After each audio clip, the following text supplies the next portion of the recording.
দিনের পর দিন এক মহিলার উপর নির্যাতন চালানোর অভিযোগে বহিষ্কৃত এবং ধৃত দুই বিজেপি নেতা নাকি নির্দোষ, তাই তাদের মুক্তির দাবিতে জাতীয় সড়ক অবরোধ করা হয় খোয়াইয়ে। অবরোধকারী মহিলাদের দাবি, দুই নেতা সুব্রত দাস এবং অজয় দাস নাকি অবৈধ কাজকর্মের প্রতিবাদ করেছিলেন, তাই তাদের মিথ্যা অভিযোগে ফাঁসানো হয়েছে। তারা এদিন খোয়াই কমলপুর সড়ক অবরোধ করেন। মহিলাদের দাবি, অভিযোগের সুষ্ঠু তদন্ত করা হোক, এমনকি নির্যাতিতাকে গ্রেফতারের দাবি জানিয়েছেন তারা।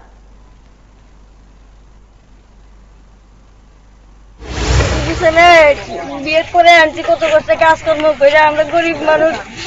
এই ছেলেরা বাসাইছে, বাসায় এই ছেলে সুইসাইড করছে 2.5 বছর আগে। ওখানে আরেকটা ছেলে নিয়ে, এরপরে আমার এই ছেলেরা ফোনে নিয়ে তারাও ফাঁসাইছে, ফাঁসাই ওখানে তার জেলে দিচ্ছে।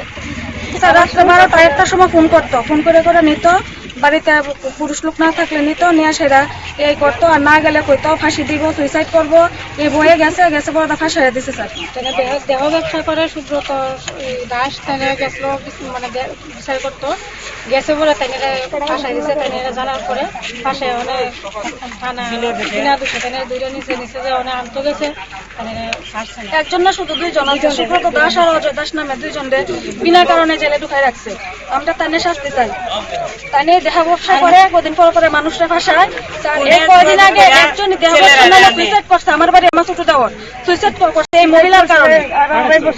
মহিলা একজনে কইছে গিয়ে সেটা তারা তো তদন্ত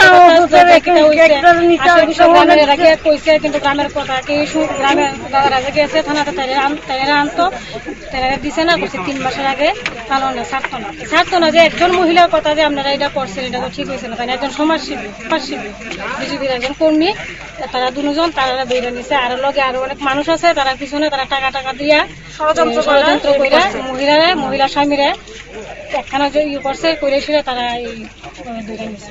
আমরা একটাই দাবি যে সুব্রত দাসে মুক্তি চাই।